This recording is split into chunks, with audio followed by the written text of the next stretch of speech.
रब्बा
দেখতে দেখতে কতগুলো দিন কাটিয়ে ফেললাম একসাথে, বুঝতেই পারলাম না।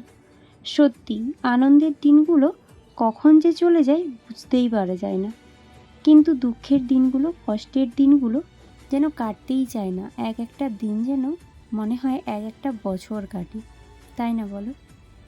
তো ফাইনালি আজকে চলে এলো সেই দিন। তোমাদের দাদা ভাই আজকে কাজে চলে যাবে, ওর ডিউটিতে বিদেশে চলে যাবে। তাই ও এখন ওর জামাগুলো ইস্ত্রি করে নিচ্ছে, কারণ আগের থেকে কিছুই করা ছিল না, হঠাৎ করেই টিকিট হয়েছে। তো যার কারণে আর কালকে হঠাৎ করে ওর ফোনটা চুরি হয়ে গেছিলো, সেই ভিডিও তোমাদের শেয়ার করেইছি। তো সব মিলিয়েই মানে আগের থেকে কিছুই গোছানো হয়নি। তাই এই যে এখন সন্ধেবেলায় বসে পড়েছে তোমাদের দাদাভাই জামাগুলো আয়রন করার জন্যে। তো ও নিজেই করছে আর আমি নিচে ওর ব্যাগটা গুছিয়ে দিচ্ছি, মানে লাগেজটা গুছিয়ে দিচ্ছি। ওর যেগুলো প্রয়োজন তো সেগুলো আমি ওকে গুছিয়ে দিচ্ছি, আর ও নিজের জামা নিজেই আয়রন করে নিচ্ছে, কারণ আমি আয়রন করতে সেরকম ভালো পারি না, তাই ও নিজেই করছে। আর এই যে নিচে আমি জামাগুলো গুছিয়ে দিচ্ছি লাগেজের মধ্যে, আর লাগেজের ভেতরে যা কিছু ছিল সব সাইডে বের করে এখন লাগেজটা মানে ভালো করে আরও গুছিয়ে দিচ্ছি। আজ থেকে আমি পুরো একাই হয়ে যাব। তো আগের লাইফটা তবুও আলাদা ছিল, তো আমি একাই ছিলাম, কিন্তু এখন আমার মধ্যে আরও একজন আছে। জানি না আমি একা একা সমস্ত কিছু সামলাতে পারবো কিনা, তবুও কিচ্ছু করার নেই, আমাদের লাইফটাই এইরকম। ওকে তো ওর ডিউটির জন্য বাইরে যেতেই হবে, আর আমাকে তো একা একা থাকতেই হবে, আর সমস্ত কিছু একা একাই সামলাতে হবে। তো সবটাই মেনে নিতে হচ্ছে। এখন এটাও মনে মনে ভাবি যে এই তো মাত্র শুরু, এখন থেকেই তো সমস্ত কিছু আমাকে একাকেই সামলাতে হবে, তাই না? এই প্রথমবার তোমাদের দাদা ভাই আমার ওপর কোনো কিছুর দায়িত্ব দিয়ে ও কাজে যাচ্ছে। জানি না আমি কতটা সামলাতে পারবো একা একা, তবুও চেষ্টা করব ওর দায়িত্ব পালন করার। তো এখন হচ্ছে ওর বাবাকে সাবান, ব্রাশ এই সমস্ত কিছু কিনতে দিয়েছিল, মানে আমাদের এই সামনের দোকান থেকে। তো বাবা নিয়ে এসছে, তাই সেগুলো এই যে তোমাদের দাদাভাইকে এখন দিচ্ছে। ও দেখে নিচ্ছে যে কতগুলো নেবে, তো বেশির দরকার নেই, কারণ ও বাজার থেকে অনেক সাবান এনেছে আর ব্রাশও এনেছে। তো জাস্ট এগুলো হচ্ছে সামনের ব্যাগটায় রাখার জন্য, যদি কোনো প্রয়োজন হয় তার জন্যই বাবাকে বলেছিল আনতে, তো বাবা এনে দিয়েছে। তো ওগুলো রেখে দিয়ে একটু বাইরের দিকে গেল, মানে পেপার দরকার তার জন্যই আর কি। ও পেপার খুঁজতে গিয়েছে জামাগুলো নেবে তার জন্য।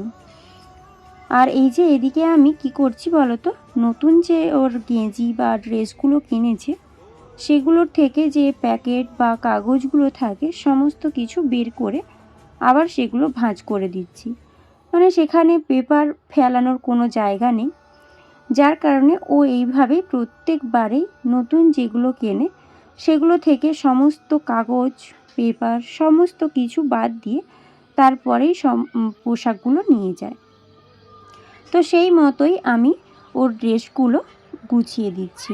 আর ও ওই দিকে ওর মেডিসিনগুলো যেগুলো দরকার সেগুলো অনেকগুলো কিনে এনেছে, আর যেগুলো আছে সেগুলো ও দেখে দেখে নিচ্ছে।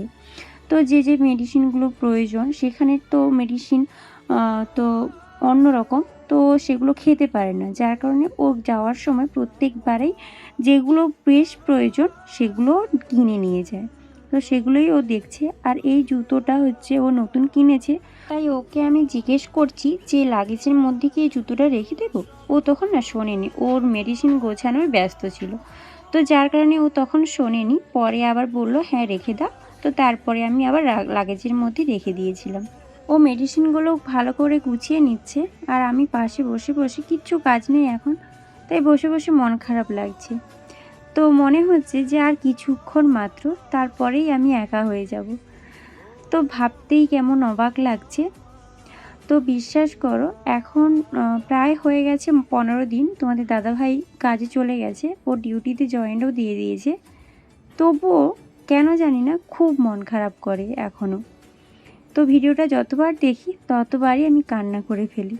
কিন্তু বিশ্বাস করো, আগের দুবার ও আমাকে ছেড়ে ওর কাজে গিয়েছে, একা ছিলাম তখন না অতটাও কষ্ট হয়নি। প্রথমবারে কষ্ট হয়েছিল, দ্বিতীয়বারে অতটাও কষ্ট হয়নি, কিন্তু এইবারে একটু বেশিই কষ্ট লাগছে। কারণ এখন আমি আর একা নয়, আমার মধ্যেও আরও একজন বড় হচ্ছে। আর এই সময় একজন ওয়াইফের পাশে তার হাজব্যান্ড থাকাটা কতটা জরুরি, যারা মা হয়েছ তারা নিশ্চয়ই বুঝতে পারছো যে এই সময় হাজব্যান্ড পাশে না থাকলে তার কতটা অসুবিধার মধ্যে পড়তে হয়। তো সমস্ত কিছু আমাকে একাকেই সামলাতে হবে। জানি না আমি পারবো কিনা, সত্যি ভেবে এখনও কষ্ট লাগছে। এই কয়েকটা মাস আমি কিভাবে কাটাবো, সমস্ত কিছু ভালোভাবে পারবো তো সামলাতে? জানি না। তোমরাও একটু আমাকে আশীর্বাদ করো যাতে আমি সমস্ত কিছু ভালোভাবে সামলাতে পারি একা একাই। তো তোমাদের দাদা ভাইয়েরও মন খারাপ হচ্ছে ভীষণ পরিমাণে, কিন্তু ছেলেরা খুব অল্পেতে তাদের কষ্টটা বোঝাতে পারে না, কিন্তু আমরা অল্পেতেই কান্না করে ফেলি আর আমাদের কষ্টটা ওদের বুঝিয়ে দিই। কিন্তু ওরা খুব বেশি কষ্ট না হলে কান্না করতে পারে না। তাও যদিও বা খুব কষ্ট হয়, তো আমাদের সামলানোর জন্য ওরা মুখে হাসিটুকু রেখেই যায়, যাতে আমাদের কষ্টটা একটু কম মনে হয়। কিন্তু আমরা প্রচুর স্বার্থপর, তাই না বলো? কারণ আমাদের কান্না দেখে ওরা আরও বেশি কষ্ট পাবে ভেবেও আমরা নিজেদের সামলাতে পারি না। যেদিন থেকে ও জানতে পেরেছে যে আমি প্রেগনেন্ট, তো আমার মধ্যে আরও একজন বড় হচ্ছে, সেদিন থেকে ও আমাকে কোনো কিছুতেই কষ্ট পেতে দেয়নি। তো সমস্ত কিছুতে হেল্প করেছে, সমস্ত কিছুতে। আমি কোনো কিছুতে কষ্ট পাই সেটাও কখনোই করেনি। তো আমার যখন মাথা ব্যথা করতো তখন ওকে বললেই ওর সাথে সাথেই আমার মাথাটা টিপে দিত, আমার সমস্ত খেয়াল রাখতো। আর আজ থেকে পুরো প্রেগনেন্সি টাইমটায় আমাকে নিজেকেই নিজের খেয়াল রাখতে হবে। তো যাই হোক, এখন আমি তোমাদের সাথে আমাদের জীবনের কিছু গোপন কথা শেয়ার করছি। চলো কথাগুলো তোমরা শুনতে থাকো। আমার ইউটিউব করার মেন কারণটাই তাহলে এখন বলি। তোমাদের দাদাভাই আমাকে বলেছিল যে তুমি যদি বাড়িতে কোনো কাজ করে ইনকাম করতে পারো তাহলে আমাকে আর বিদেশে কাজ করতে যেতে হবে না, আমরা একসাথেই জীবন কাটাতে পারবো। তোমাদের দাদাভাইয়ের এই কথাটা শুনে আমি ইউটিউবে আরও পরিশ্রম করতে লাগলাম। কিন্তু ভাগ্যে থাকলেই সব কিছু হয়, আর না থাকলে কিছুই হয় না। তাই আমার ভাগ্যে এটা ছিল না বলেই আমি এখনও ইউটিউবে কিছুই করতে পারিনি, মানে সাকসেস পেতে পারিনি। জানি না আমার ভিডিও তোমাদের ভালো লাগে কি লাগে না, বা আমার ভিডিও মানে অনেক মানুষের কাছে পৌঁছায় না কেন সেটা আমি জানি না। হয়তো আমার ভিডিও ভালো হচ্ছে না, তোমাদের পছন্দ হচ্ছে না, বা ইউটিউব কোম্পানির পছন্দ হচ্ছে না বলেই হচ্ছে না।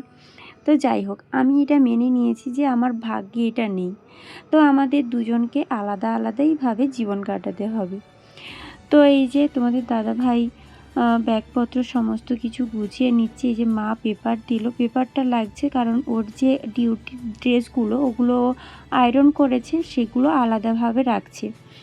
তো যেগুলো আয়রন করা হয়েছে সেগুলো একটা পেপারের মধ্যে রাখলো, আর যেগুলো আয়রন করা হয়নি সেগুলো আর একটা পেপারের মধ্যে রাখলো, যাতে ও যেগুলো আয়রন হয়নি সেগুলো যাতে ও গিয়ে সেগুলো আয়রন করতে পারে। আর তোমরা আমাকে অনেকেই জিজ্ঞাসা করেছো যে দাদাভাই কিসের জব করে বলো দিদিভাই। তো তাদেরকেই বলছি, দাদাভাই নেভিতে জব করে, প্রাইভেট কোম্পানিতে। তো ওকে বিভিন্ন জায়গায় থাকতে হয়, ধরো বিদেশে, বিভিন্ন ইউরোপ, ফ্রান্স, স্পেন, ব্রাজিল, এই রকম বিভিন্ন দেশেই যেতে হয় কাজের সূত্রে। ওদের মেন কোম্পানিটা হচ্ছে ইটালিতে। তো আর সমস্ত কিছু ডিটেলস বলবো, মানে কীরকম কী কাজ বাজ সমস্ত কিছু আস্তে আস্তেই বলবো। অনেক ভিডিও আছে আমার কাছে, ও বাইরে ভিডিও করেছে যেগুলো, সেগুলো অবশ্যই তোমাদের সাথে শেয়ার করব। এখন লাগেজটা মোটামুটি গোছানো কমপ্লিট হয়ে গেছে। এই যে এখন লাস্টে হচ্ছে তোমাদের দাদাভাইয়ের যে কাগজপত্রগুলো, ডকুমেন্টসগুলো লাগবে সেগুলো তোমাদের দাদাভাই গুছিয়ে নিল। আর ফাইনালি তোমাদের দাদাভাই রেডি হতে শুরু করে দিয়েছে, মানে ওর ড্রেসটা পরে নিচ্ছে। এখন গাড়িও চলে আসবে, রাধানপুর পর্যন্ত ও মারুতিতে যাবে। তো গাড়ি ঠিক করেছে, গাড়িও চলে আসবে, আর ওর বন্ধুরা ওকে দিতে যাবে। তো ফাইনালি আর কয়েকটা ঘন্টা মাত্র, মানে কয়েকটা ঘন্টাও নয়, কয়েকটা মিনিট মাত্র হাতে, মানে দুজনে একসাথে আছি, তারপরে যে যার আলাদা হয়ে যাব। খুব কষ্ট লাগছে এখনও, কিন্তু আমার চোখে এক ফোঁটাও জল আসেনি, কারণ আমি জানি যে আমি কষ্ট পেলে তোমাদের দাদাভাই কষ্ট পাবে। ও যখন একটু বাইরে গিয়েছিল তখন আমি লুকিয়ে লুকিয়ে কান্না করেছিলাম, তখন ও দেখেনি। তো এসে আমাকে বলছে, কি গো মন খারাপ করছো? আমি বলছি না না, কিচ্ছু হয়নি আমার। তো ও বুঝে গেছে যে আমি মন খারাপ করেই বসেছিলাম। তো মানে কান্না পাচ্ছে, কিন্তু কান্না করতেও পারছি না, ও কষ্ট পাবে ভেবে। তো এই যে এখন ও কোটটা পরছে, নতুন কোটটাই কিনেছে। তো আর আগে না পরে দেখেনি, তার জন্য বুঝতে পারেনি যে বড় হয়েছে না ছোট হয়েছে। বড় যদি হয়েছে বুঝতো, মানে আগে পরে দেখলে ওটা রিটার্ন করে আবার অন্য নিতাম দেখে। তো আগে তো পরে দেখেনি, যার কারণে আর বুঝতে পারেনি। এখন তো আর রিটার্ন করাও যাবে না। তো এই যে ওটাই ও বলছে যে দেখো এতটা বড় হয়ে গেছে। তো আমি বলছি ঠিক আছে, কোনো অসুবিধা নেই, তবু মনে হচ্ছে না যে অতটা বড় বলে। তারপরে তোমাদের দাদা ভাইও বলল যে চলো ঠিক আছে। আর যেখানে যাচ্ছে সেখানে তো কোট নিয়ে যেতেই হবে, কারণ ও তো শিপে কাজ করে, আর শিপ তো সমুদ্রের ওপরেই চলে, তাই প্রচুর ঠান্ডা। রুমের ভেতরে অতটাও ঠান্ডা নেই, তবে বাইরে বেরোলে প্রচুর ঠান্ডা, তাই কোট তো নিয়ে যেতেই হবে। তো এই যে ও আবার দেখছে বারে বারে যে ওর কোটটা বড় হয়ে গেছে, বারবারই বলছে যে কোটটা বড় হয়ে গেছে। আর ওই দিকে মা বাবা সবারই কিন্তু মন খারাপ। আমার যেমন হাজব্যান্ড কাজের সূত্রে বাইরে যাচ্ছে, তাদেরও কিন্তু ছেলে বাইরে যাচ্ছে, তো যার কারণে তাদেরও তো মন ভীষণ খারাপ হবেই।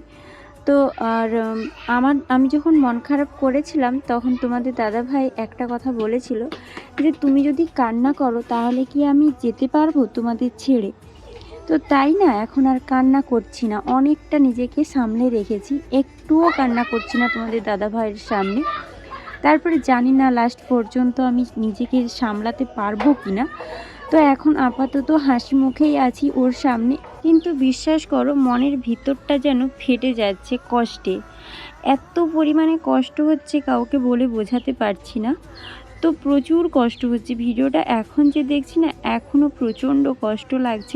এখন তোমাদের দাদাভাই ব্যাগপত্র সমস্ত কিছু বাইরে নিয়ে যাচ্ছে, গাড়ি কিছুক্ষণ পরেই চলে আসবে, ওর বন্ধুরা চলে এসেছে।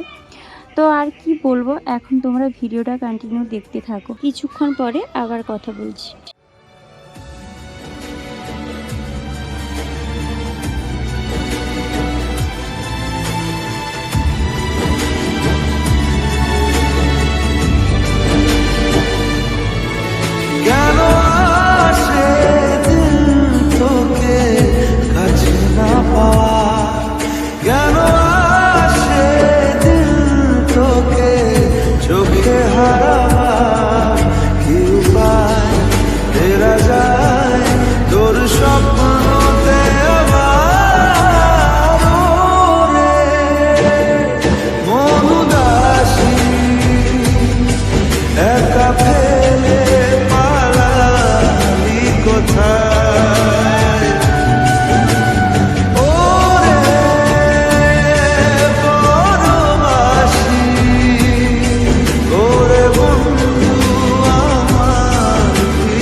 কালকের কলরব। কথা ছিল সাথে তোর, বলা হলো শেষ না, খালি খালি চারিপাশ এ আমার দেশ। ব্যাগপত্র লাগেজ সমস্ত কিছু রেডি করে বাইরে রেখে দিয়েছে, এখনও গাড়ি আসেনি। তাই এই যে এখন একটু আমার কাছে এসছে, এই যে দেখো। আমিও কিন্তু হেসেই, ও কথা বলছিল যখন আমি হেসেছিলাম, কিন্তু ও যখন আবার আমাকে এইভাবে বলল, কী গো কষ্ট পাচ্ছ, কী গো কষ্ট পাচ্ছ, বলতেই না আমার চোখ দিয়ে জল এমনিতেই বেরিয়ে আসলো। যতই ভাবছিলাম কান্না করব না, কিন্তু আর সেটা হলো না, জানো তো। এখনও ভিডিওটা দেখছি আর এখনও কান্না করছি। তো যাই হোক, ও বলল যে গাড়ি চলে এসছে, এসো, আমি বাইরে জুতো পরছি। কিন্তু এর মধ্যেও না আমি যেতে পারিনি, এই যে কান্না শুরু হয়ে গেছে, আমি কান্না থামাতেই পারছিলাম না। তারপরে আমি ঘরের ভেতরে দাঁড়িয়ে দাঁড়িয়ে কান্না করছিলাম। ও আবার এলো, এসে আমাকে আবার জড়িয়ে ধরে বলল, চুপ করো, সাবধানে থেকো। মানে তখন আমি কান্নাটা কিছুতেই থামাতে পারছি না, যে ওকে গিয়ে বলবো সাবধানে যেও। সত্যি এই মুহূর্তটা না ভীষণ কষ্টের। এই মুহূর্তটা কতটা কষ্টের সেটা একমাত্র তারাই বোঝে যাদের জীবনে এই মুহূর্তটা আসে। তো ভীষণ কষ্ট লাগছে, মনে হচ্ছে এবার একা হয়ে যাচ্ছে। প্রচণ্ড কান্না করেছি, প্রচণ্ড। কোনোবারে এত কান্না আমি করিনি। আমাদের বিয়ের পরে তোমাদের দাদাভাই দুবার বাইরে গিয়েছে, তো কোনোবারেই ওর যখন বেরিয়ে যায় তখন আমি কোনোবারেই কান্না করিনি। ওর বেরিয়ে যাওয়ার পরে আমি কান্না করি, তবে ওর সামনে কোনোবারেই আমি কান্না করিনি। কিন্তু এইবারে আমি নিজেকে আর সামলাতে পারিনি, চোখের জল আমি ধরে রাখতে পারিনি, এমনি চোখের জল আমার পড়েই যাচ্ছে। খুব কষ্ট হচ্ছে, খুব মনে হচ্ছে আমি একা একা সমস্ত কিছু সামলাতে পারবো। তো তোমরাও আমাকে একটু আশীর্বাদ করো যেন আমি সমস্ত কিছু একা হাতে সবটা সামলাতে পারি আর নিজের খেয়াল রাখতে পারি। তোমাদের দাদাভাই আমাকে বলল যে আমি বাইরে যাচ্ছি, জুতো পরছি, তুমি এসো, তারপরে আমি বেরোবো। কিন্তু আমি তো কান্না থামাতেই পারছি না, তাই আমি আর বেরিয়ে যাচ্ছি না। তোমাদের দাদাভাই আমাকে দেখে কষ্ট পাবে দেখে আমি আর বাইরে যাচ্ছি না। দেখে তোমাদের দাদাভাই না আবার এসেছে আমার সাথে দেখা করতে, যে সাবধানে থেকো। ও বারবার বলছে যে সাবধানে থেকো, নিজের খেয়াল রেখো। নিজের মুখটায় কিন্তু হাসি রেখেছে, কিন্তু ওরও মনে ভীষণ কষ্ট হচ্ছে, আমি বুঝতে পারছি। তো শুধুমাত্র আমাকে সামলানোর জন্য মুখে হাসিটা রেখেছে। তো যাই হোক, ঈশ্বরের কাছে আমার সবথেকে বড় চাওয়া হচ্ছে তুমি সকল প্রবাসীকে সুস্থ রেখো, ভালো রেখো সব সময়ের জন্য। তো চলো তাহলে আজকে এই ভিডিওটা এই পর্যন্তই, আর দেখা হচ্ছে অন্য কোনো একটা ভিডিওর সঙ্গে। ততক্ষণ তোমরা সুস্থ থেকো, ভালো থেকো, take care, bye bye by.